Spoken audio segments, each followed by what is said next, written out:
questions in the corners of your mind, and traces of discouragement and peace you cannot find. Reflections of your past, they seem to face you every day, but there's one thing I know for sure, that Jesus is the way.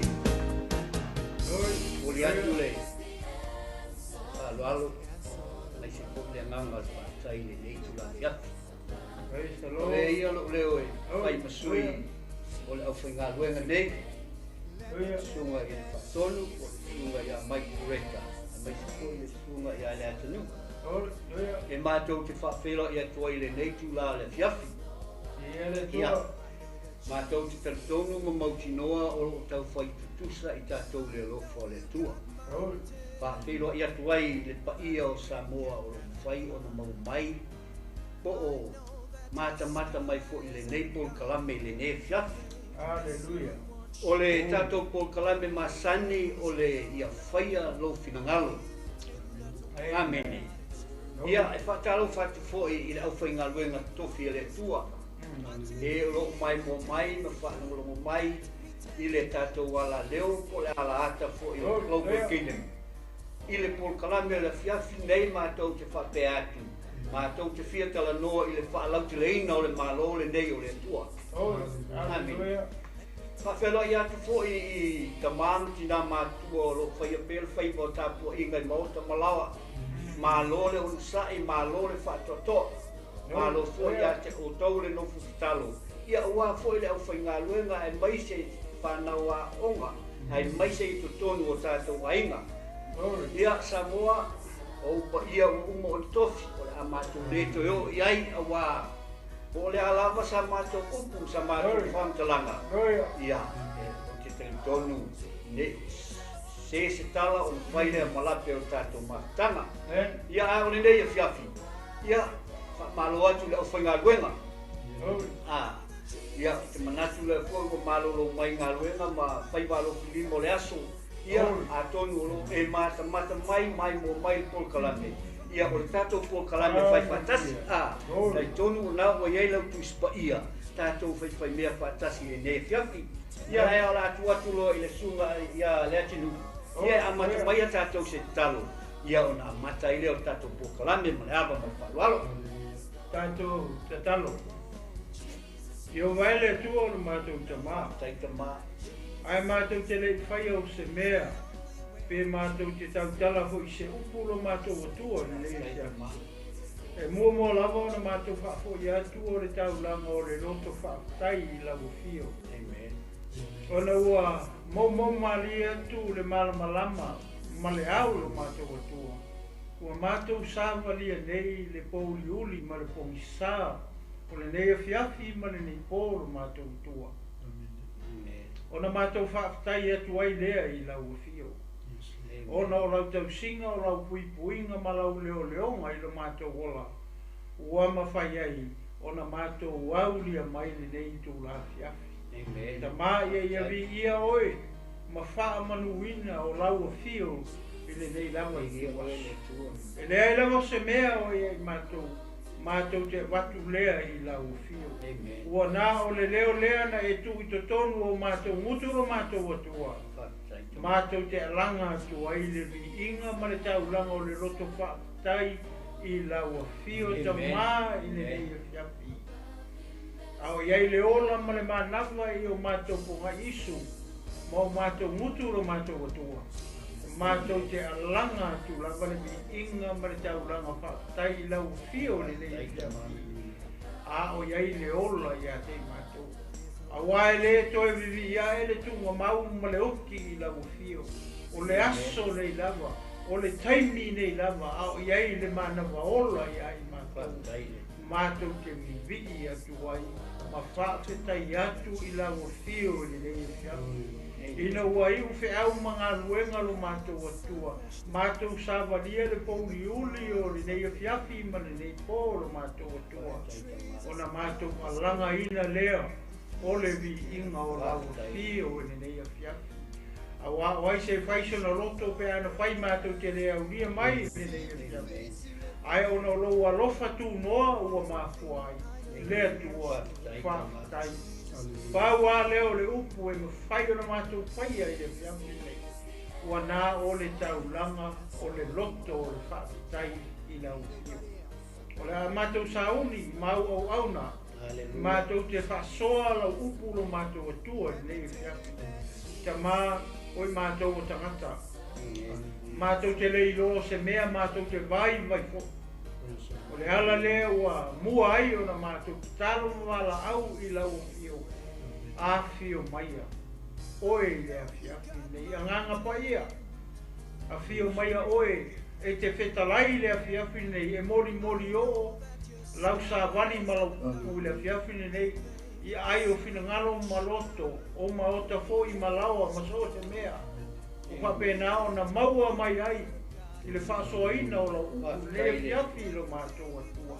I alu atu male mana lau upu I le nei e fiafi. Ta māfo I mai le loto mau ma le loto matala. O le poto na o le atu ai solo mona I lau o fio. O lau mea alofa ta mā. E whapena la mātou te talo I le fiafi nei. Fua I mai le poto lea. E leo le poto e mimita ma wha maua lunga ai se loto se tangata. Ai o le poto mātou te uifo ai pēr I o mātou te whae. Ma wha whetai atu I lau fio. Ona o au mea lofa. Le poto lea mātou te iloa ai o na whatulanga. O le poto lea mātou te iloa ai o na whasoa. Le loto o le whaatai. O le loto maua lalo, male alofa o mātou. Mātou te fola tu ai, le upu o lo malo I nei fia. Ka mātou lava ina ia wha mai mātou. Mātou leo mau mātou mutu. Ai moli o pēr, e loua nganga pa ia, le nei sa wali ma le nei fe au, I le nei a fiafi o mātou. Ia Mataina e loua nganga pa ia. Pa I wina e loua nganga pa ia. A maea, le nei whasoa, ma le nei tala inga le nei fiafi. Ia tele ama mau aluma, se vi inga o la. Ia matua, wha manuina o lo suafa nei maso umai o atu I le wha o atu. Ai e wha mangalo mai I mātou. O au na, I lau ngoi Jesu o talo mau mātou wala au whaatasi e tu e ni. I le nei tu la fiafi. Amene, ma amene. Glory, hallelujah. Ia le tua le nei fiafi. Ia, mana tu le ua. Mai au ona e te puilo tātou watapu ma le tua. Malo I lau sunga. Hallelujah. Au. Ia ai. Malo li I lau sunga I whatonu. Wa mai ngia fiafi. Malo li I lau sunga I. Se au tai. Ia. Manatu o whaisi lewa o na tātou le toi fisotai I lunga fwoi o le nei ala ata po le ala leo fwoi ale Global Kingdom ia au te teritoni I le oa whaina lea awa o lo o whao ngā lawa tau lo tātou taini ia a whai o iei lau tusi pa ia ma mātou nei ia o tātou tilo iai o le tātou whimi le a piafi nei o le FAALAUTELEINA o le MALO o le ATUA. Ia ua tatou o lo tātou silafia o lo mātou ilua fwoi. Le winga o lea whaamtalanga po lea whing mo I tātou le nei fiafi. O le FAALAUTELEINA o le MALO o le ATUA. I le tusi o Mataio e ono o loo iai le te talo sa whatatai e Jesu I le au so. Ai ua whaalongo so o Jesu I le au so. A kakalo o upu umma le laulangi ai na wha ngā iai. A wha me Jesu vai. A tau te talo. E wha mea ona o tau te talo. Wha me lai o Mataio le ai. O le Mataio no lona whai upuei, whai mai. O le nei, ia whaapea ona o tō te tau. Lo mātou te mai, oi le langi, o fele i el tama, o lai le langi. Amen. Amen. Ia pa ia lo suafa, ia o mai lo malo, ia faia lo finangalo i le lalo langi, e pei ona faia i le langi. O le māia i o le amatanga, o le talo pasi. E pei fōringa mai o se mea ele, o se mea la titi. O se vaenga, o se ngaluenga te le fai. Pe a e fuafua i le i upu le te talo, na whao ngai Jesu, e mai. Ia o mai lo finangalo i le lalo langi.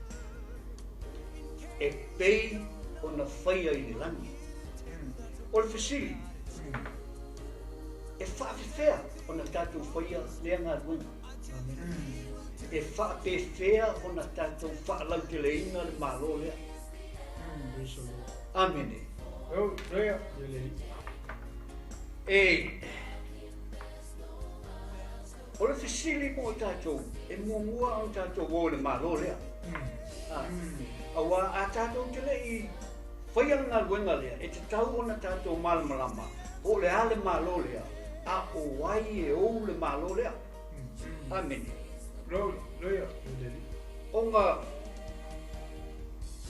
whapele o se fisili. O le a le malo. What is a kingdom? Pastor? Amen. Ia, ngai a ke lele tūlanga le ua takala mai e sunga le taitai le o le safa longo lava mantutu. Bo wa ai atu tatu au tu. Ele faila ka ko mo fa la tele malo. Ya ka ko le fa ai loina po le malo le ala ka ko fa la tele. Amen. No ka foi la ona au mai le finangalo le tua o le fionga le tua ia mase fa so le nefia. E ka kala mai le malo le. Amen. Le ka ko ke fa au tu ia. FAALAUTELEINA o le malo o le atua. Amen. Amen. Pei ona vai atu foi lunga tatou screen. O pokalame nei, e las pokalame fo. Amen. O pokalame o le sunga le whawhia mai ngai pei ona iai amtanga mai o tatou o. Ia whaia lou finangano. Amen. Le ala e ma ngai a fo i le fasilia le sunga le whawhia iata i le tino. Po le ala le malo le ala kako ue FAALAUTELEINA. Amen. Ia au o la kaikanga sosoani atu e kau a makamaka kuai. O le malo le o le atua. Lea ua whaautu ia i tātou polkalami. Ia whaia lo finangalo. Amen. O le si lea upu le mwhai ona o atua i foseta ni afiafi. Upu lea o le FAALAUTELEINA. So i le ka oko ai le finangalo le atua. Lea a maka i kakalo lea ngā wa o mai o lo tātou li whaola. A o tautatana. Ia whaapea, ia a maka mai lo. Amen. Amen. Lo mātou ta mā oi le langi. Ia pea sa kaikanga ko anko leo ke aluaku. Amen. Inga ia mwhai o ngako whamamla maa mea lea, le maa lo lea. Ai kako kere i ola le au kule kako ia la fia fini. Amen. Le tino pe ora kaikanga ma se foi lau songa ka itai. Inga ia failo le vainga le. Amen. Le malo o le atua. La nga maka me ia le o nga Yesu o te tala. Amen. Maka i malo le. Fai u for ka. Awa e o le malo. Le mana. Male vinga. Amen. Pesa kai kanga so atu lau songa ka itai. Malo, mangai e o fa so. Ia ai ele o mai se finangalo o le suga i fai au ia le atino. E manai e tele le mele o ia ka ko poklame awa e te tau. E te tau ona tatu o ia isu sui. Po le ale malo lea. Ai pe fa fo ilona FAALAUTELEINA o le malo lea. Ia tino. Ia, whaftai. Ona e ole kai pepo na sauno hoia ia pasta maiki le malo ai manatua fo ia pe o se fisili le o tato faia Amen. Whaafewhea ona tātou whaalauteleina le malo lea. Amen. Ae, o le mea mumua, i lo wau lea la mona hoi lea ngā wau. E te tau, e le mawhai ona tātou whaalauteleina. Le malo lea. Pe a tātou le wawa ai mua. Po le ale ko i ngā malo lea. Amen. Amen. Po le ale ko i ngā malo. O e whape I fōlinga o le malo lea. E whape I lona tino mai. Amen. Whawhewhea o ngā kako I loa le malo lea. O ngā o le whamerika kalo. Ia o mai lo malo. Amen. Mangkua o le te tano lenga o Iesu I longa au so. O lai mo mua mention mai le tama. Amen. Lo mātou tama o I le langa.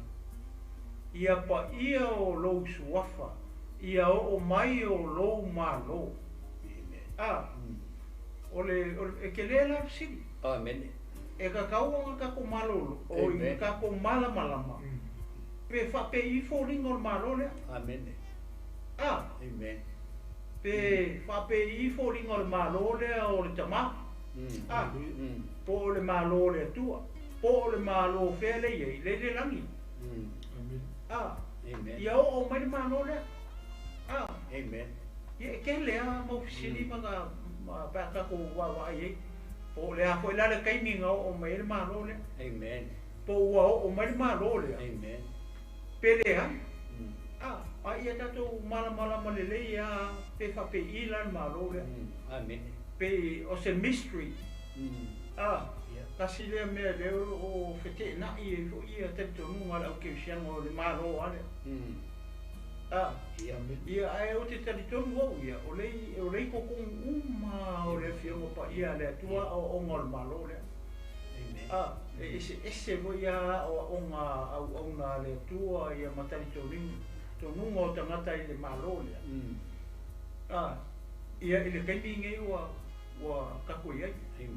Pei o le ikulanga pasta o lele ia ma lau sunga ko I al peche au Ia le li. ia si o nei ia kako kilo mua le malo. Amen. Haleluia. E whape I mai fōringa o le malo lea. Pe ei se o ngā le whionga pa ia le tua ia kako lua. Fōringa o le malo lea. E maka whape I. Amen. Amen. Awa le waka ko ilo I ngā uma. O le malo ngi o New Zealand kau ke ngofo ai. O le malo Samoa, o le malo Australia, o le malo Amerika. O malo ngai o le exist lungo o larangi le kau ke le. O le kakalo o le ama. O le malo whei ai. O le langi. Amen. Po ua o maila I lalongi. Po ua iai I lalongi. Pele ai. Amen. Amen. Ia o le a fo I o ngā fōringa ma.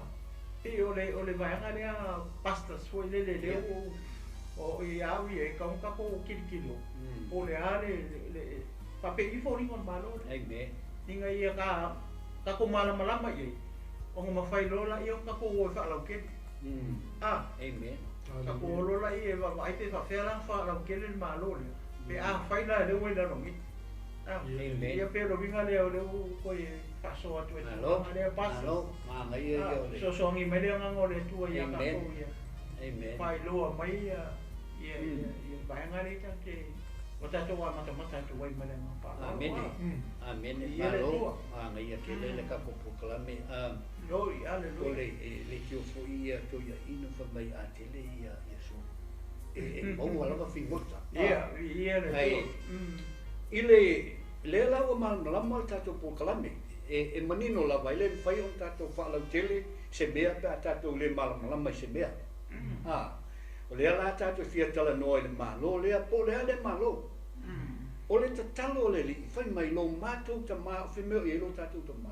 O lai le langi. Wemba e pa ia lo suafa. Ia o mai lo malo, lo mawinga o ia o ngani malo le tatou tala no e. O le malo tatou ta ma. Amen. O le malo langa le whamarikalo, lo matou ta mai. Vai kako e Yesu ku oi mai e kongo kalo mai, lo matou ta mai. Oi le langi. e pa ia lava lo suafa ia o mai la ia o lo malo o lea kako ki kalangoa le malo oi o le malo le atua amen ai Malo tama. io le malo tama le o tatou longa winga kako o le whanau o le tama amen o tatou le kalangoa le feso whanai o kako o umanga filfili le tama ai le i whaavainga laulangi lona winga sai ai oe maa o matatou uma ai le mafofau le kua ke ngese mua fai upo mua amen e mai sai ai oe maa una filifili ai le i whaavaina laulangi e le i ari ke ngese kai miranga amen ai ona o fesili e ai lona fesota inga i polkalame nei e mai ia whai alo finangalo thy will be done lona unga ea e ta tau ona tatou tala noa i le finangalo o le o le malo o ai o le malo o lo tatou ta male na amaka po le ala finangalo o lo tatou ta ma ai o tele Italia tu foi le se fesili po se po le ale malo e o te fia mua ona o i le vaenga lea o te fia pa ia pe whailoni vaenga po ni tūmangianga e le tatau po na filongia pe o whaatasi mani malo lea. Amen. E iei ni vaenga o te fia tala noa ai e whailo atu. E le tatau o na filongia pe o whaatasi mani malo lea. Amen. I se isi la whamatalanga. A whai o tātou uma e ese uma tātou concepts. E ese lo malamalama anga i le malo lea, e ese fo i le malamalama anga o le atinu i le malo lea. Ese fo i lo te tonunga mo lo malamalama i ai. Polo na winga, o le ai ai se fe ese inga i le tātou taloanga. Amen. Amen. Lona winga ia, le ka ua, o le ai ai se le malamalama anga fo le e winga le malo lea. Tātou te le maua se whai unga e tasi i ai se tātou whai unga. Pe a whai e ese tātou concepts i le malo lea. Amen. Mai? Ia, o le mana ia tūlanga lea tai, ma se mui lau sunga lea tinu. Wa ese ia concept hoi lea tangata i le malo, mantua ia telefo ia scholars o bauna le atua o lato FAALAUTELEINA le malo malato wa oina ia le anga nuu o tulanga umalava e fatau le malo le atua a fa pela le uta ua le sunga ia ta ile kulanga le concept a fa pela ese o mai no le me ka o le miss concept ai pole ala wa le to tele o lato te ATUA ma FAALAUTELEINA ai kasi ale concept e fa pe nga lava onga malama le malo le tu amen amen ma le fina malo le tu amen il te mi le fa tino ina ile tu lama le ai pe yo le sa wole sunga ya tai inga ya mako i mai yo i o le amen ia mako i malama le lo na fa malama mai onga afapea e te ele fina ngalo o le si ka lenga ke o le concept o le malo ia i whaalongolongo mai foi ia e mai se po o le whaalongolongo tu foi nisio po kalame o whapena ona FAALAUTELE ile o onga o le malo le tu onga ia ilo meka o le misconcept ai le kaunfa penga amen ele kaunfa penga ai sea o le walisi le me ke pe ia masa wala ti ke le yo mo fesilia fa ka ko fesilia ia nge ke ho fesili se si po le ale me o concept a fa sa mo le idea o le concept o le idea man ko le concept le po le mea ngai le fina ngalo le tu inga ua fa ale komu le mea le fa le komu mai lo mo fali sui lo plan le tu amen fai lo male ai kia le tu ai sea langa wale mfai koi mafuka le tu o malantanga amen o le concept la le po le fina ngalo le tu le wa le msa wa lo le fo sa le fa o la tamba me a malava amen Amen. Le maliu o le toitu. Tulanga malava i le whaotanga. Peo sa kaikanga sosonge kutai le kulanga le waka ua i le concept o le malo le atua. Amen. The idea ma koe step ai le atua e sosongo mai le mea. Amen. Ea, lo sunga le tinu. Lo sunga tai. Ai le tua lava noa i le au na. Ia le atu. Na o fia pa i lava i le vaenga leo tala noa mai ai e le sunga ia Mike. O le concept. A tatou tala noa lo le concept. O se mea ua tasi i ailo manatu. Ua tasi i ailo mafau. Ua tasi i ailo tantonunga. Ma kaulia fo le concept e leo se upu stasi, e lua upu. Con, ma le set. O le set o le mea ua lua. Con means kasi. Ua tasi i ailo lo tantonunga.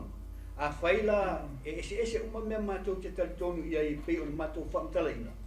O le ake lea, e le ise me maua e matou le fiafili nei.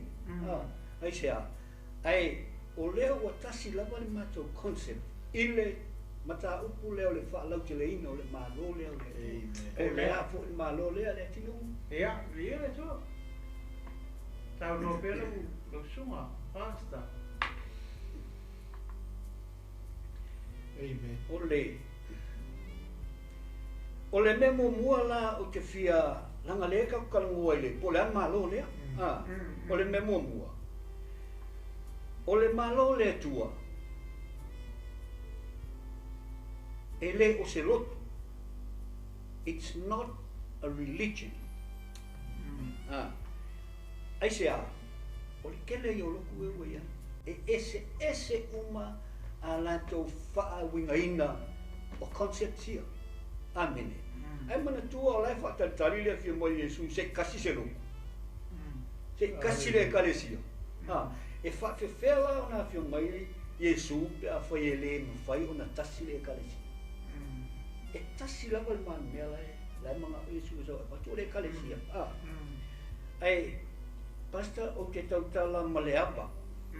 O te tautala ma le whaarualo. O te tautala ma le mingau.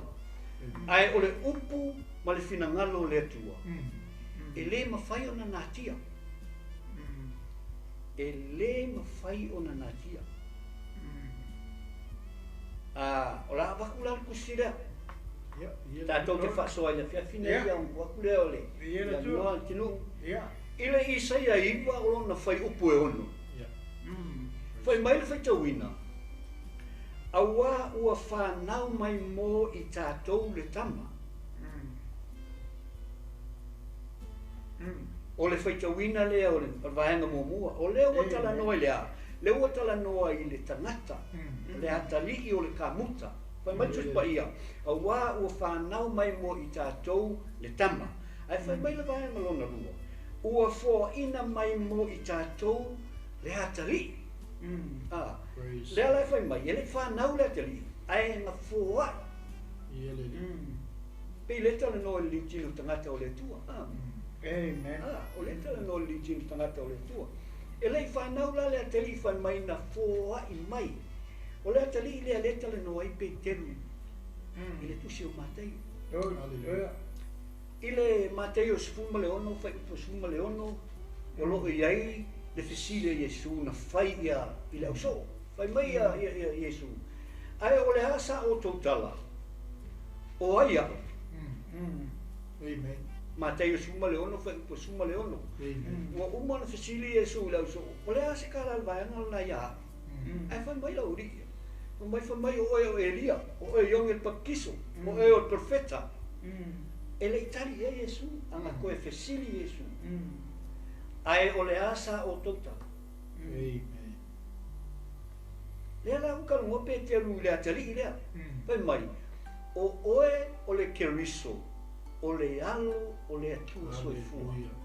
Le alo lea, le atali lea. Pai mai, o oe o le keriso, o le alo o le atua soifua. Lea la o mga whaitala lea Yesu, a koe whaitala ia Yesu. O ia Isaia lea. Pai mai, ei lona ua fo i le malo. O le ale mea leile ua o le ateli lea. ole malo. Amen.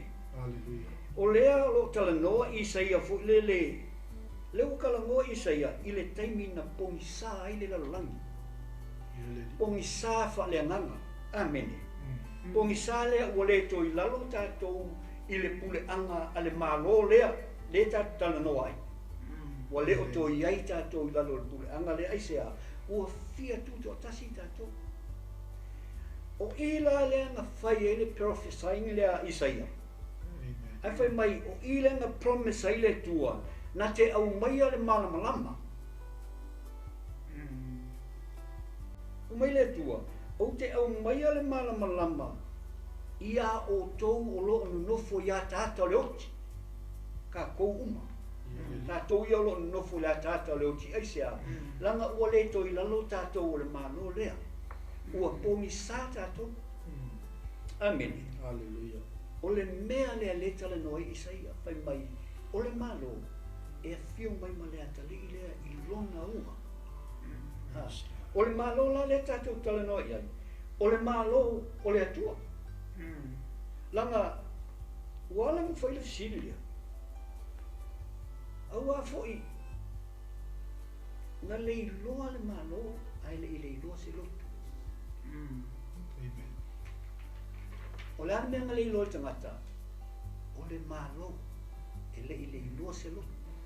O nga whai maila i au saia, o le malo nga e to e latu ma le ama, le malama le i ate utu. Lea nga ka kalunga e le whiawhine, lea tino. Lea, lea. Malo, mana ia te le tulanga le o i whasoa tai, masi fwoi sunga i le toina le tinu. O le moli mau fwoi le tangata Ioane. Le anga sau e moli mau le malama le pe iona whasoa atu le sunga ia tai. O le mangai o le mea le ta ua e Isaia, e ilona ua le malo.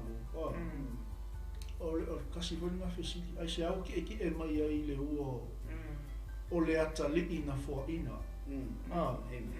E ui nga whangau le tino o le fina ngalo o le atua i a sau i le tū tangata. Ai, o le mata i sau ngā o le atua. Ngā whio mai le tupu. O Yesu ke riso, ngā whio mai malo le. Amen. Amen. O le si mea le sa ta ua le sunga i ata. O le mea le sa whale kongu le amtang. Inga ua whapenao na pa ule malo i le pa ua le lua tangata. Ma ua ke le ale whale kongu ai. Ua le ngata ua ese le mamalu o le atua. Ua ese le ngā tura na whaia i le atua le tangata. Ia au ua ese whupengwhiki umanga kuikaka. Leo tūlanga na ole mangai ole mea le si upu le sa ta ue sunga iatai, ole malama. Ole malama. Ai sea, le anga ole malama le anga moli mau mai le tangata leo Ioani. Amen. Nga tātou te mau e lono i ta upu e vana. Ole mangai fui la leo, ole mea le pia whape moko i kuku me loto i tangata kerisiano. Le whatotoa tātou le wai ai te minei. Pe ona moli mau me le apostolo Paulo i le Roma. Wa wale ese whaasala i e o ia le tangata lea. Le tupu lea. Le keriso lea. So le kaimi la ka koki ka lia i le tangata lea. Tātou te talia i le malama lea. Wale ko ese whaasala ia te tātou. Le wa carry e tātou lea, le malo lea. Ai sea, langa le malo ngā sau ma le kupu. A whai foi la o le sa vali lea le tātou o liki ngā whio mai langa misionga ngā awinga mai e lea tuska mai kaimi a ngā au mai e lea tua sa e whai misionga. Longa winga, e whai asi tā ua te li. Wa tātou wa ai fo i le tūlanga i le valo ia mai e le au apostolo ma le au profeta o le manole. E le o se mea ngā sau Yesu whakoa a maka. o le meanga perfecta mai le au apostolo ele au perfecta o le meanga valo ia mai e la wali ia le alanga o mai fai kemio le au so Saulo Yeshua o le message ale le sau Yesu ko repeat Amen. Amen. Yo sa kai kanga ko so song ya kuile ma ngai ke le mele pe le mala malama o le mala malama le uputa ua le ke pikia me I fa so le sume ya tai Amen. Amen. Ma roka so. No. No. Ole wingo le o sidi le fa ya. Ai de malu. Ya, tu mo le fia fia. Ko fia fo ia la u sa fa mo kala ngai ku. Amen. Ele fofoanga ele atua o akama eva. Yep. Akako ai le ile la rangi sa perfect me uma. E o ia akama eva nga pa ia. Ele lo akama eva olae le la vasi. Amen. Hallelujah. Akakilo ile lang. Hallelujah. O le lalo langi le fai ele tua perfect me uma o le ua kama. Pa ia le langi pa ia le langi. Amen. Lenga ku mo fo.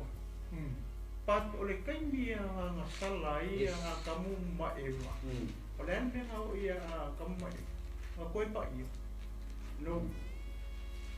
Ele I koe ese mea ka o pa ia. Amen. Ma fua mai ia. Ma fua mai la o nga ua nga sala. Amen. O le anga sala la lea, nga mafua nga separate loa ia a kama eva ma le akua pa ia. A kirikilo ile tusi a Isai. Kwa mai o le langi o le uwhani, o le laro langi, o le meku ai a o le ku. A kako wa aila ie, o le laro langi, o le territory o le uwhani o le akua, o le uwhani. A le kua ma vai laro langi, me le kake It's a part of heaven. It's a territory. O me pule o mai le kua le langi, ma le langi. O le langi la, o le part o le malo le kua. Amen. According to his plan. Hallelujah. Pa ia le langi, pa ia le langi le. E o fo le kanga karen kua kunga pa ia fo. Amen.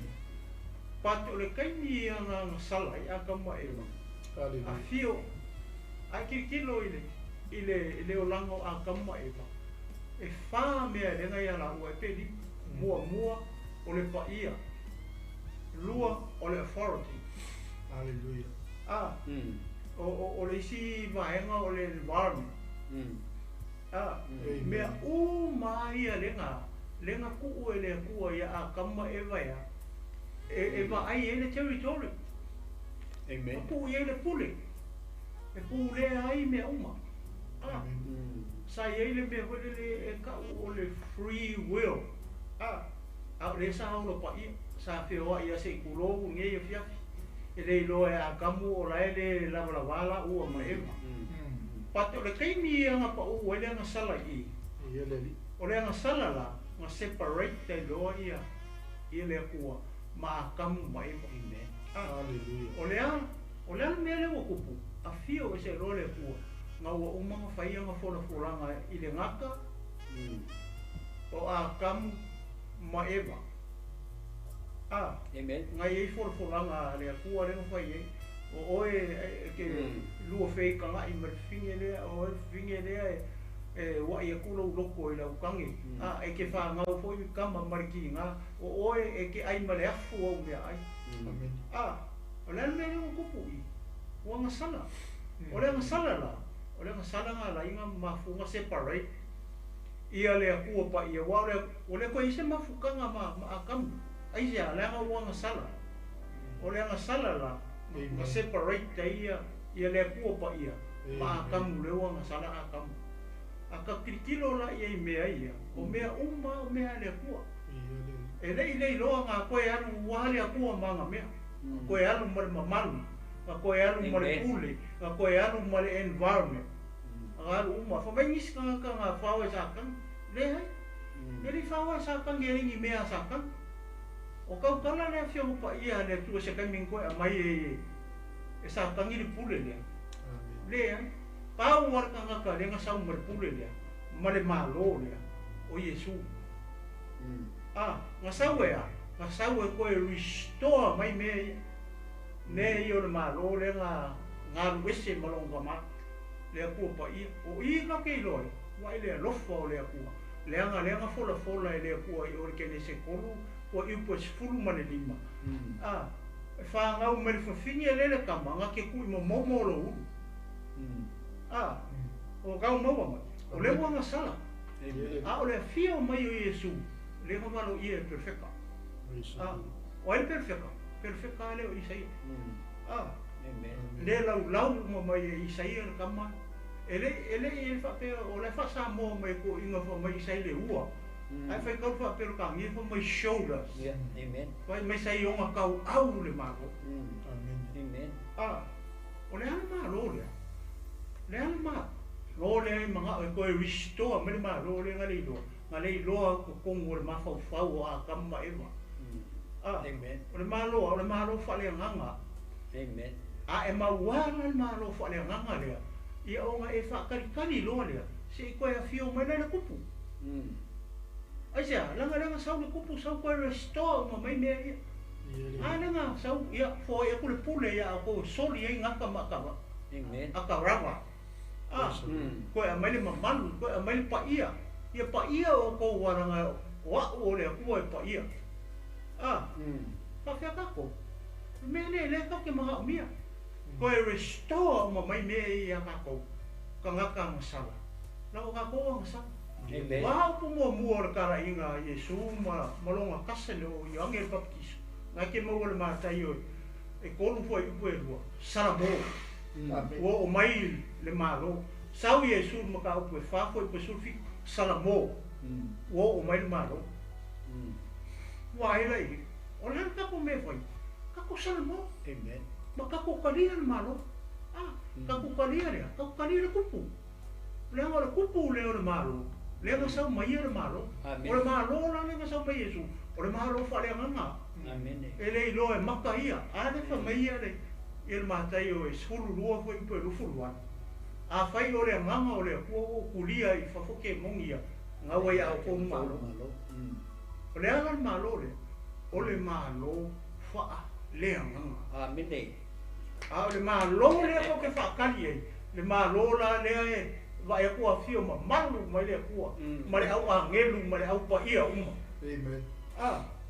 Pe o le kule lea, o le pasas le o e alu i kua. Se kau a mai le vaenga lea. Inga ia kau whamara malama i kau. Kusa pe o le malo le ki kau kapa lama manga kua. Pas. E lea mga whesini e fo ia. Ia whesini kau seio ia Iesu. E o mai a kea malo.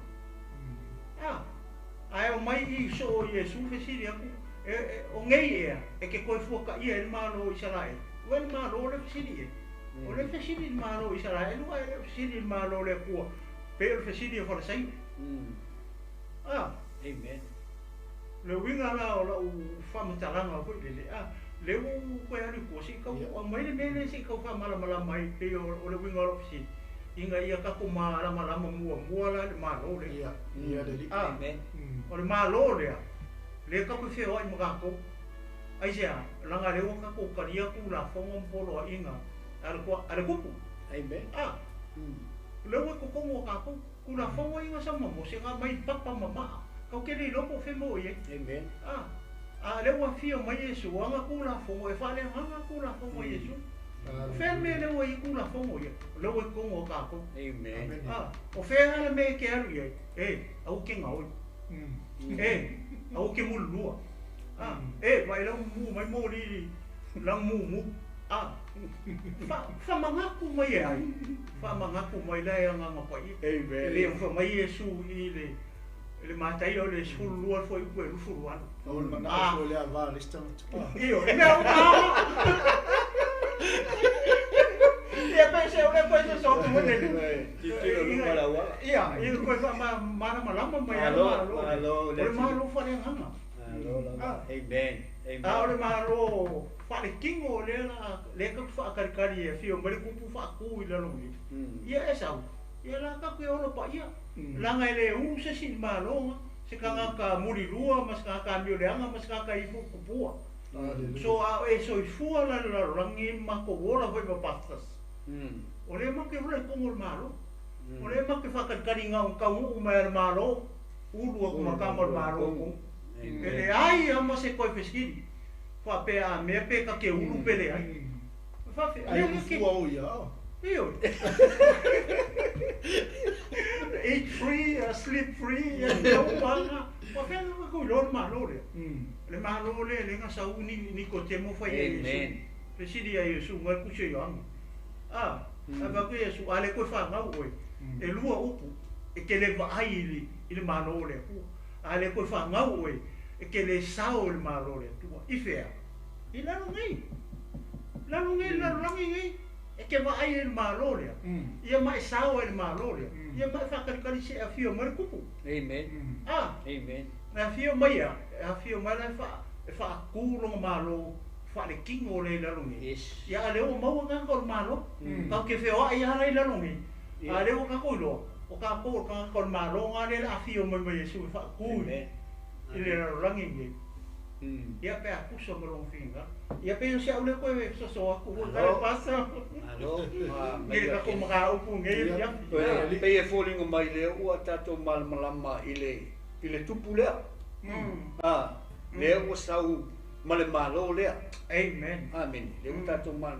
O le kupu lea la kala ngoi isa ia fa mai o ia o sisi ese. Ia. O mai o ia o lea o le fai pule. O ia o le tua malosi. O ia o tama o le whaavavau. O ia o le li o le file mu. E ke fiu e whelua e su e file mu. A e le mau e su le kupu lea. E ke le kai e file mu. The whole world is looking for peace. O le lalolangi a koa, o lo sa ili le file mu. E o lava i malo, i le si malo. O le kausa ili se me maua i file mu. E le maua. Ai sa ili mea kau wawasa. I pomu ma. A le fai mai le ili sa ia. O le li o le file mu. O a e maua i ilo file mu. Ameni. Pe o le li foi le nganu i whangua maua i le mele kas. Kangolonga ngā. Ai anu whaakau uma. Anu lofa mai so la e la o e se mele. Pe e whape ngā whainga. Ai koe sau i mele o maua i lea. Le file mu. Amen. Longo winga. O le malo le koe amata mai le atinu mai tua le amatanga.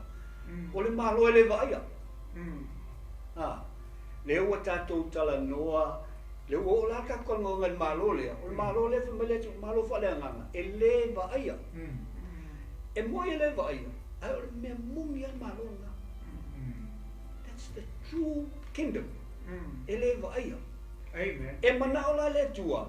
E a mai o fina ngalo le tua. E a mai longa malo. Ia avele lalolangi ngai vaia. E whakaikai ai. Mea lai whai le langi. Amen. Ona tango leo le tua. Whai tātou. E kua i kongu i lalolangi ngai. Se i whai e lon finalo. Onga ka kou ka lia lola ia o le tupu lea. A vea lo tātou matangata anu. Glory. Hallelujah. Leo ka kou kalangoa. Mea ka o le citizen. O le citizen. E ese le resident. Ese le citizen. O le citizen wa ia te oe uma privileges. Mea uma leile malo. Amen. Il malo ngai. Ai le sixing. A whai oe ngā le resident. E ke le maua uma whamangianga le maua le ngaka ngu. Amen. Glory. Hallelujah. E le ima se kungu le whapenga. E ke le maua uma privileges ia pia e le sixing. O le malo le tua. E rane le tupu lea. E le isa si palo ka inga le tupu le kongo le malo. Ai sea. Langa o ia o le tupu. Amen. Longa winga. A kako kalangolo le malo lea. Leu kako kalangolo le tupu. Amen. Malea. Malona malo. Malea. Maona tangata nu. Lea lau kako kalangolo le malo le tata noai o le tupu. O longa malo. Maona tangata nu. I tātou la ia le la whaia le fina ngalo le tua i le lalolangi. E pei ona whaia le langi pasta. Amen. Ia ke lele malo le. Hallelujah. Lo sunga whania fiafi. O le longa wingu. Au ke mika lau siksengi ngai ai. ngai ke wai missing a sikseng il malo le tu. Absolutely. Sikseng i langi le pe kai ka pa. Yo. Vai fa la fa fela na mo le sikseng il malo le tu. O le sikseng il malo le tu. E ta tau nga e ngau yo ai.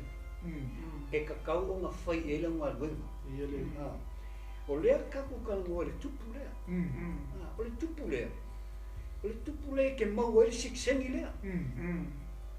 A e le ta lia le tupu lea. Amen. A e le ka lia le kupu lea ngā whio mai malo lea. E le mungu so siksengi. E le a mea foi oe o se atali. O se a whawhine o le tua. Ngā le pau ala wala te mau e te ua le malo le tua o Yesu. Amen. Nga kongwa ngā lo fesili tai ma le tunu. Nge ke ua fesili mai le tunu wha pe whaise application pe. Pasta, mai o lo fesili. O le laukali o wha pe. Iele. Ngai ke mau le ione mua. Wai pula e skulu luanga e le whaswai tau wha pe. A o I la tō. Natalia o ia.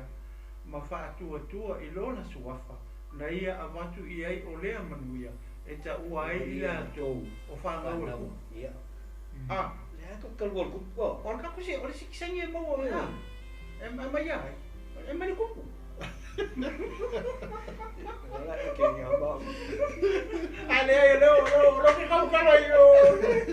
Alo, sa o le gei apa. O le kupu. E sai ni rupu. E mai o kupu. Ranga lewa.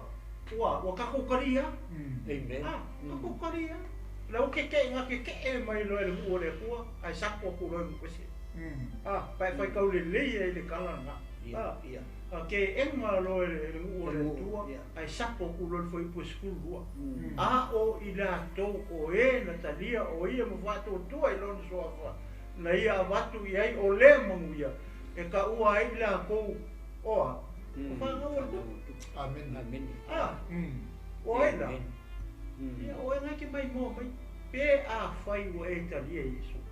Amen. Ia mama kofo. Masunga I. Whai se au ngei whiawhi. Oe sa rou. Pe o le kalinga. O ke kalinga la singa pasa I la sili. Tai wai leile. Rofo malama fo I o le tatou a whawhunga ne whiawhi. Ia ke ua fesili mai se sia pa peso pa fela ma o fixing o le. Ia kai kam fixing o matangata no o malo le tua le fe mele o rio malo fa le nanga. Ia se fai mo fi e te talia loa Yesu Kiriso. Ma fa tu tu lo na sua. Ia. Ma via lo matangata no o malo le tu. Ele avea o ma member. We are the members of the body of Christ, but we are all citizens of the kingdom of God. Amen. Amen. Ese mea ngai lua. So ole manguia la le wai mau. Ole malo le tua. Le tala noa mai le tinu ole mau le ngai au mai. Ngai au mai lo le ole manguia le ke folau wai. Ma so I fuai I le territory le wa mai le tua. Yeah. Le si o manga le o tu o I le tua. Ile feeling. E ke wha ngai o ia lai koko moro waina. Amen. Nanga unka kukala ngoa I le o langa wha le malo. Ma le pule anga wha le tupu le o kako wola I le malo ma le manguia. E ke ola fia. Amen. Pe le ia se mea ukanga e ke oli. Amen. Praise the Lord. Pe kui mea le si oe ke le kai anga e se wa ngā wale e le o ia ke oe le malo. Ia.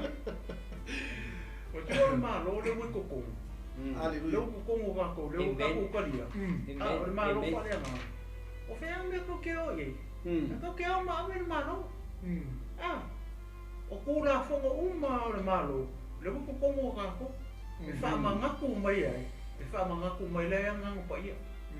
O le anga pa ia le mwha mai ei mātai o le skulu lua fo I koe lufu wan. O Yesu ngai whakalai nga. A whai o le anga o le kūri e ke mu. Le wai au kūru mara. O le ala kako o me whai. Karia. Amen. Amen. le ranga le fe mai kuse yo le mo yo ne a ta upo e lua foi foi fitu le mai ai se kasi fe mai ngake lo o ia ai le kausia e ia nga polo inga ma nga kula fono o le pepelo me nga Amen. ele o lo loa a o lo wa o lo kausia kula fono polo inga Yesu Amen. kausi fa fe o ka kalia na ko e me ka ke o ye ia ka ko lo ka ko tanga tau na lo Amen. Amen. ka ke lo handle me ke lo slow down ka ke lo o ai sa o e le fai bese me fucking ai lo ko no ora ora ia le sa mo ku pas nga o le kupu ale e file Amen. Amen. nga sa o mai me o manga nga sa o mai Yesu nga sa o ko restore o mai a me o le malo o longa ma ia nga ko Amen. Hallelujah. inga ia ka ko mau makako wola ai inga ia ka ko ko fo ia purola e ka ko makai ka ko ko fo ia ko ka ko fu Amen. le la fi mai fa pula lo ma lo i la lo ia su ma lo nge patana ta Amen. Ia le. e ora o le so e so so i ele tu O lo mawinga o le mea mungi a le ua i a tātou malo. amen Nga whesili fo i lau whalsei o i a Yesu. Po o a whea o mai le malo. amen Ai wha mai le whetalenga Yesu vai. E le sau le vai ngau maka. amen E le sau le malo le vai ngau mata. A wha mai o i ngā o i ngei a kia koe loko. Nga wai au ku malo. O le tala no Yesu i a te ia. Wha mai Yesu o le ngā wai a te o tō le malo. Ai le malama. A le tala no Yesu i a te ia. he's the king Yeah, he's the king. A le whesili a Yesu. Po a whea o mai le malo. glory Amen. hallelujah Ma ngai ai o le malo le a whaila e te leo whiwhi o le malo. Wa kaunga join le malo. yeah Join the club. Join the club. Wa le join the club. E misa. makako ora e ka uapa Yo e. Whalau kele. Whalau kele. Mo le mau. O le polka lame ngā le tau whai atu. Wai tātou le whiwhi nei. Amen. O le defininga. Ina ia tātou malama ngama i le malo. I le kingdom. O ngā mawhai lea o na tātou FAALAUTELEINA. amen A wai le mawhai o na tātou FAALAUTELEINA pe o na sau noa toina. Pe a kako le malama ngama i le malo lea. amen This is o le tofi leo tātou o le malo lea. glory hallelujah Ala e whemei le e wheso e mua whai upo e whaafa mbai. O ka konga filifilia a le whawaina laulangi.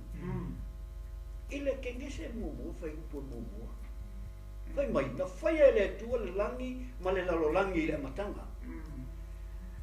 O lea ua kako kalangoa i le fuafuaina i le mea lea na whetalai ai e su i le e wheso. Whai mai, na ona filifilia o tau a le whawaina.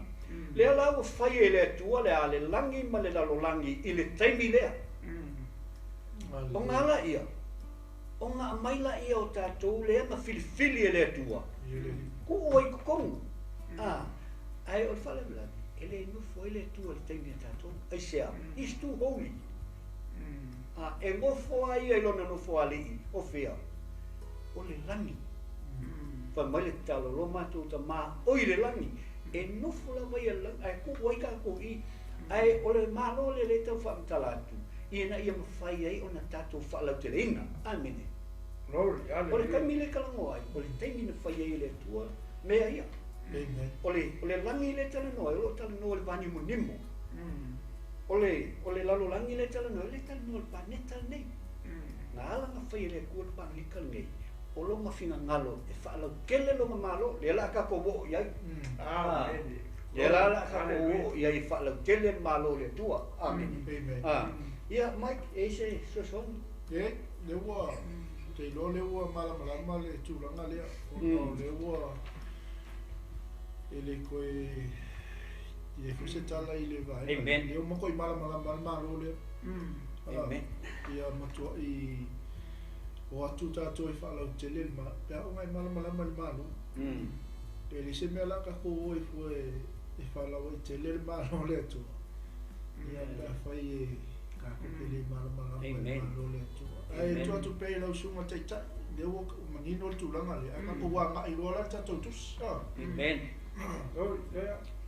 Ole ko fia pa ia le mele na sau no ai toi.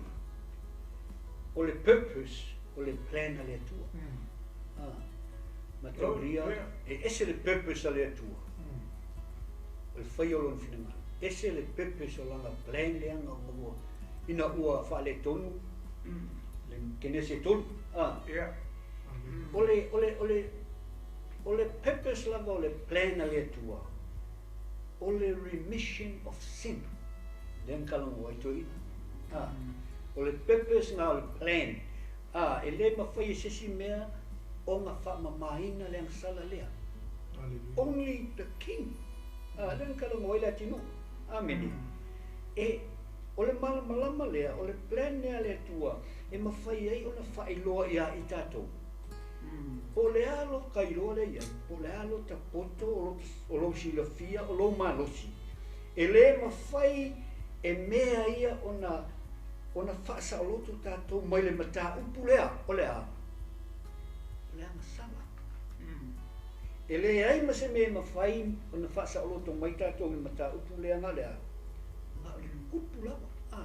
Leo kama confirm aku le mea na sau noa ai le to ina. O le purpose na o le plan le tua is remission of sins. O le wha mangalina ang sala. E kasi ale toto e mangaloina ang sala. O le toto le tupu lea. Ia, o le la kaku waku lola i le FAALAUTELEINA o le malo lea. Le lawa kaku man lama ngei. O le malo lea i eilo na tupu. E ei longa domain, kuso le kingdom, e ei maona tangata. O tangata ia, e renga o tangata anu. E ei pasta, e ei maunga ele maunga whangua. Ia, maunga whangua, maunga ele.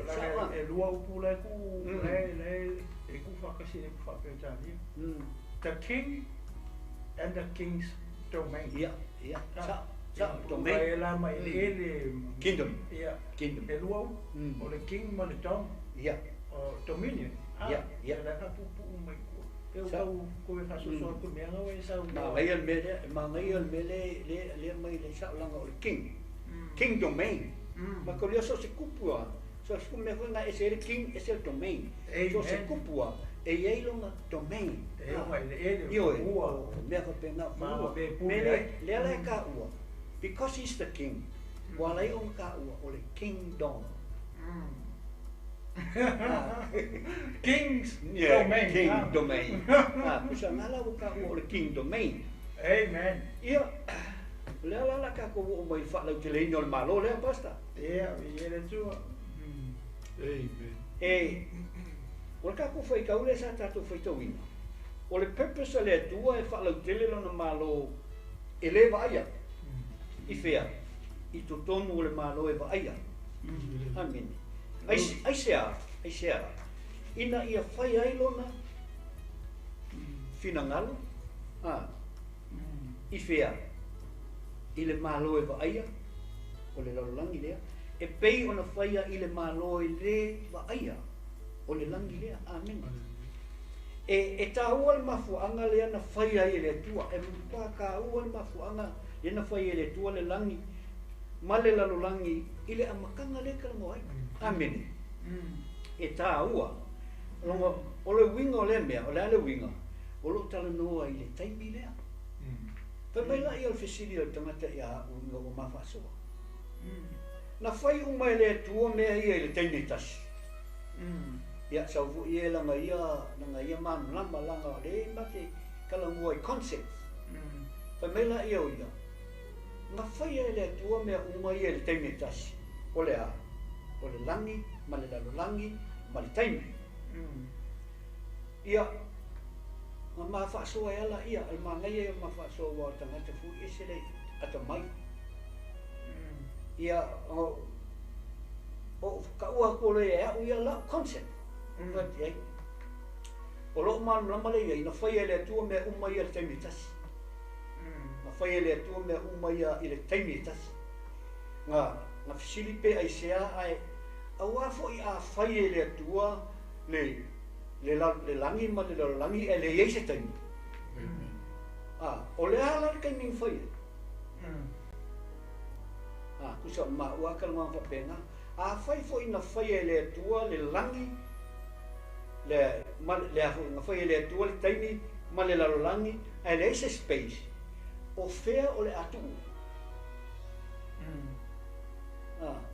So nga makalango e se fo tanga ia theory nga sa mai au fai atu ia o le mea le kasi ai lo ma fa o concept au o le tua fai me un mai temi tas you can do anything mai le tu o te fai la le mea o te manako ia ia o le mea nga le makalango ai Mike o le asa o vai e fa nga o inga le tua le malo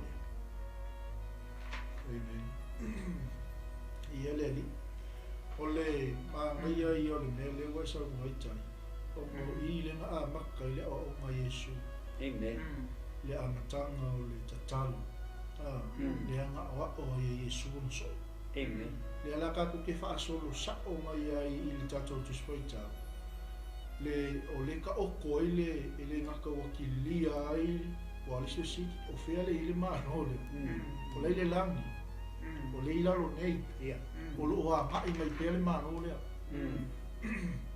asis le o mga e feita winga le fe poi ba mai le fe pos mai ia o mai lo mano ia faia lo fina ngalo ile la lo e pei ona faia ile la o le que la mal que le o le foi o pule le wo monga ku ka va le fa mala mai no le mano le a ese le ta o le tu la ngale tai o se foi le tino ile makua I mai o le o le pela mele sa mo tai o mai ese concept to tangata ile sa value le mano le tu ia fai au ia le misconcept fai au ia le mis ai lo fina ngalo na le tu amen ele o fina ngalo le tu o le silia ko le lo le siles amen o le fai mai o le si o le sa o le fai mai le si se me la fai le si amen ele o fina ngalo le tu amen o le kai mia ka ko ki ka lia ele tu pu pe ona mo mau le yo ne le mo sumal ma tato fa tu ia te ia ka ua lo ka kou ma wha ngau le tu o tangata nu olo na malu e ka kaula ka ko wha alau ke lea kasi le misionga kasi wha moe kasi mea uma kasi le anganga kasi le loko malulue wha alau tele le malu le tu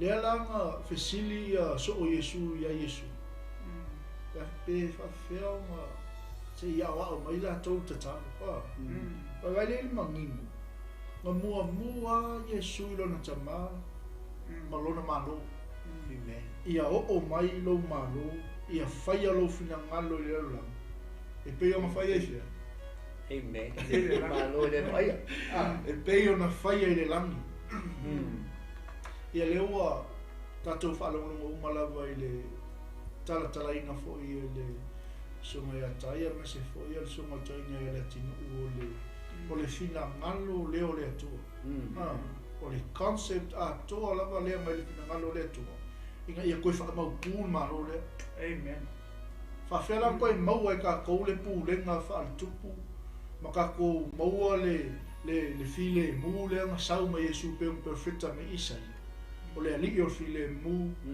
o le fai pule o le sili ese o le tamao o le fa o le fa u fale o le tu i lo loto ma lo fina mo mua sala mo pa mo mua sala mo amen amen langa la mention mai o le pa kiso ko sa fu Yesu same message fe awa ka sala mo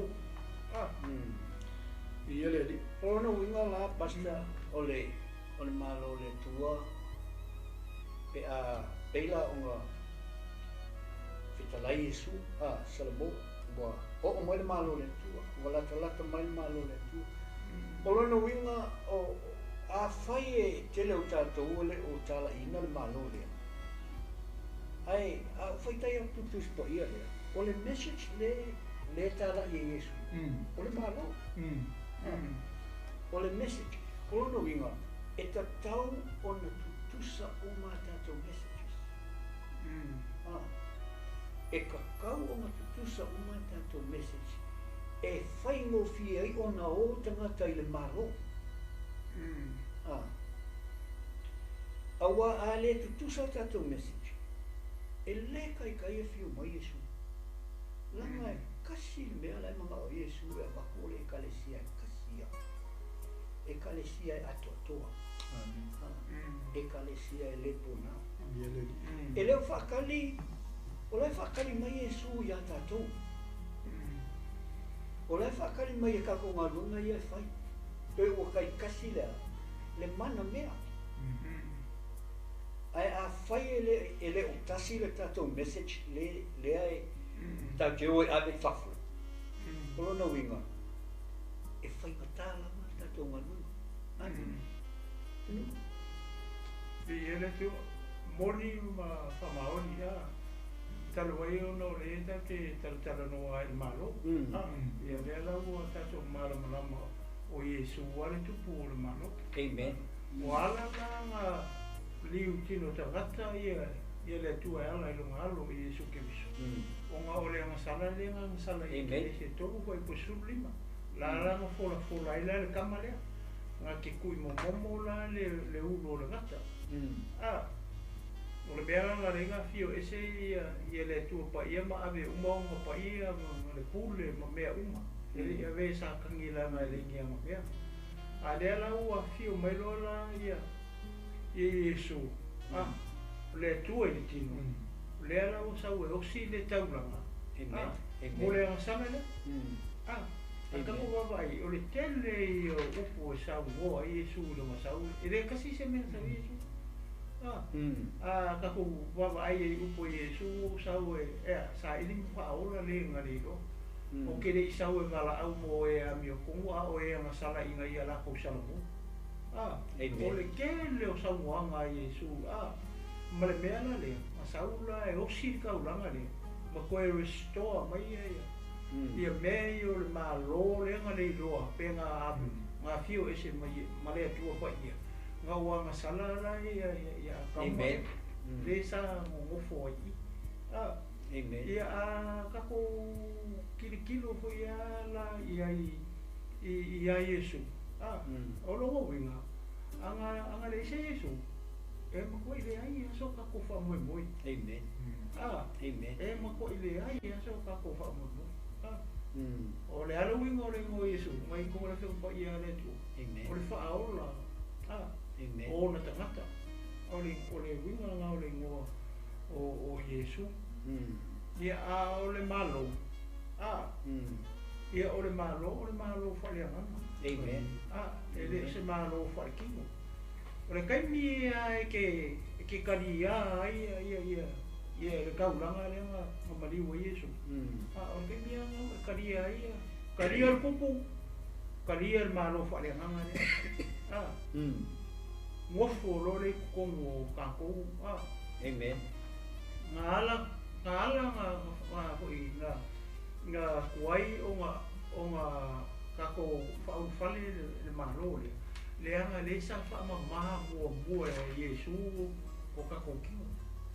Whaamama mua le koko pa ia o Yesu o kako kingo. E ala e lolo maliu ma rongo koko pa ia. A fio lo le rangi. A winga mai loa le anga pa ia. O le anga pa ia la nga le anga mafua. O le ko wanga nga o le malo le tu. O le anga pa ia. O le ko wanga.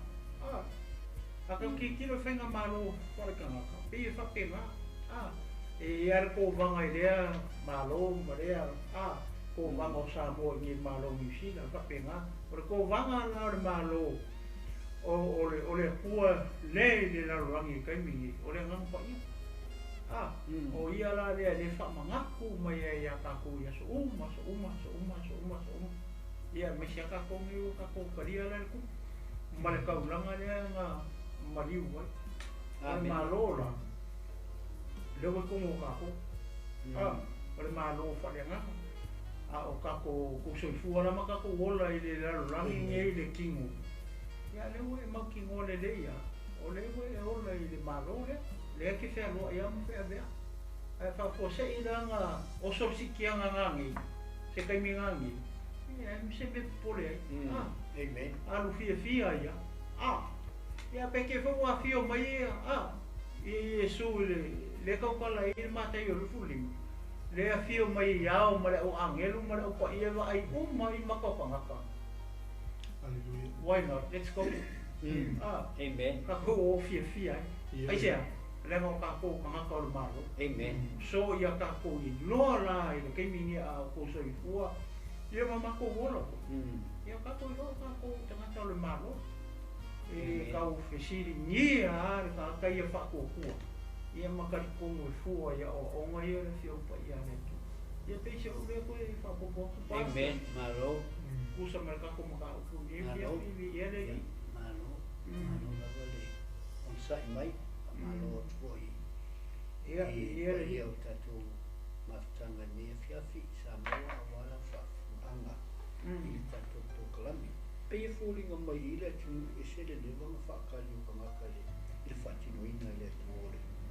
O le remission lea. Awa, o kinge se kolu lewa. Lenga kupu o whala lawe. Ai whatino le whenga inga fōi. Wa uma na whatino le tuore o whima. Ia. E se mukaki o le tuore. O lewanga whatino le tuore o whingalo. Whatino ale amakainga mea uma. Ia. Alefa. Alefa ko a whatino le tuore. I le whenga inga fōi. Ia. Le taimi o tala whengai. Amen. Nonga winga ya, pe fōlinga mai a mga o le atua. E o umaka kou le au i ukai o mangu ese. Ile, whaotanga lea. Amen. Pe o whi mai le o me kou whai pusuka leo. Mali wai e suku ka uma. Nonga winga.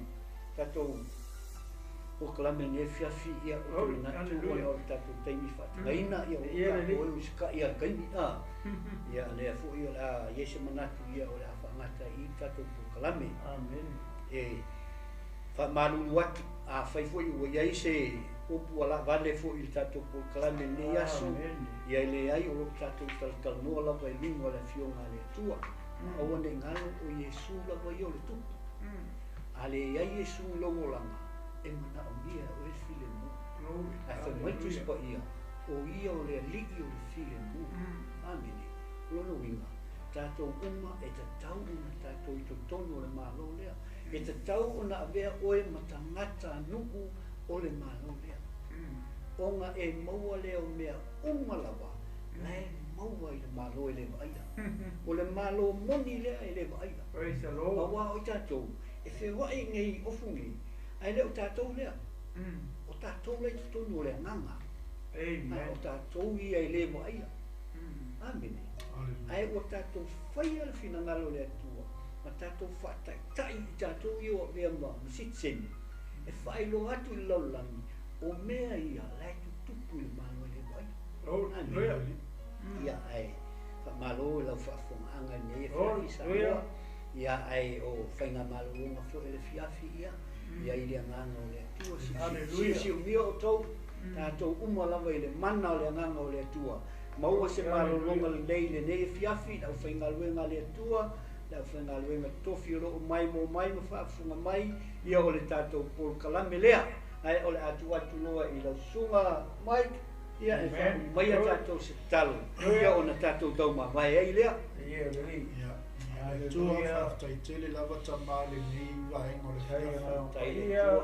Ua mai a le atua le ngā luenga i tamata. O le ngā luenga i le atotoa. O le ngā luenga le li i mātou te whaalangola o le mana o lau fio. E te mamoli ina le li i le saivali ma le whiau o lo tala le le i roto o mātou tangata. Whaftai tamale le fiafi ono le taimi o le avanoa. Ia mai se foi o le platform o mātou maua le li. Mātou te ngā lulue ai. Whaftai foi tamale le fiafi o au auna. Le whaonoina o lātou taimi o le ngātou nei au au nanga. Ia o lau whanau i whata whaitauranga i whia.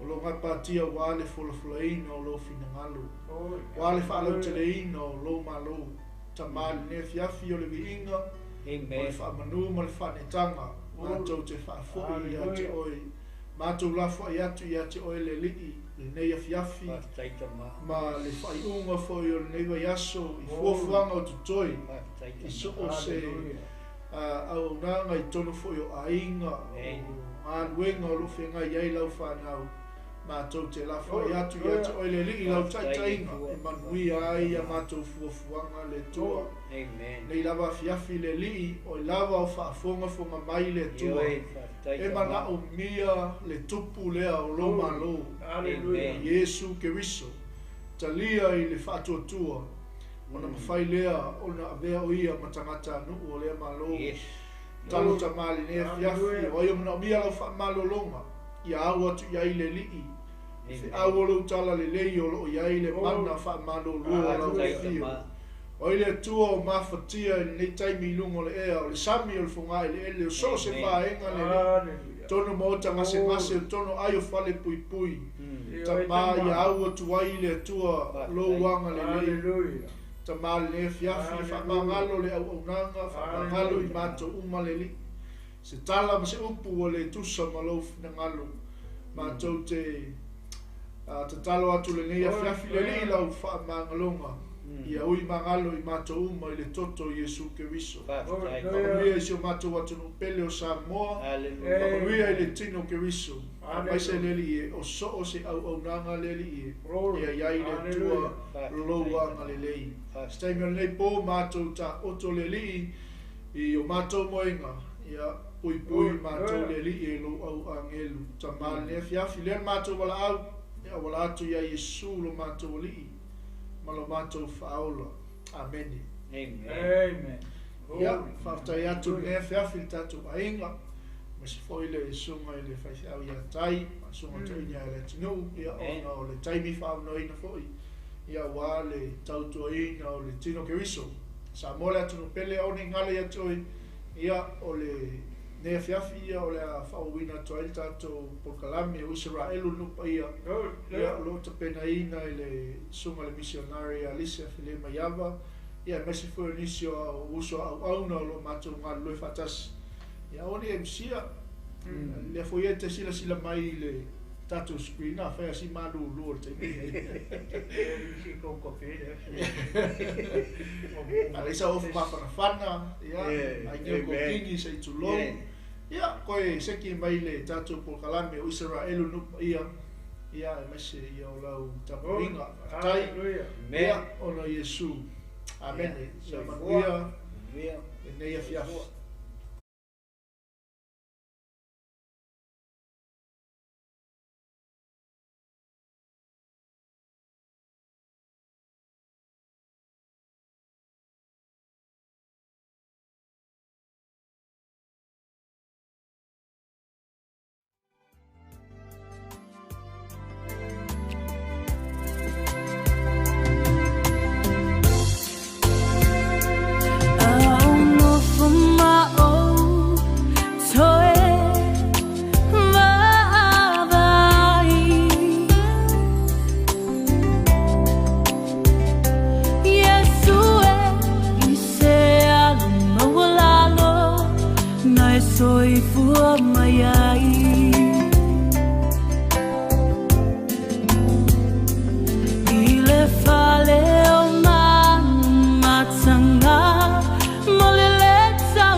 Ole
Se manu e whano atu I le loloto o le anga sala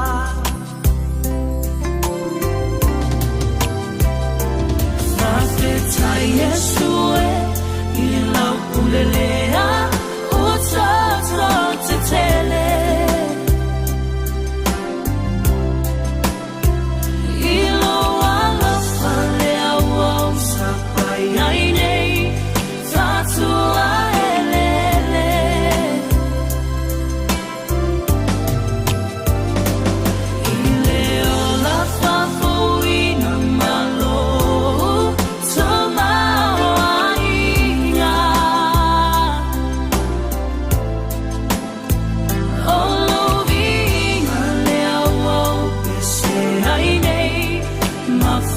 Mama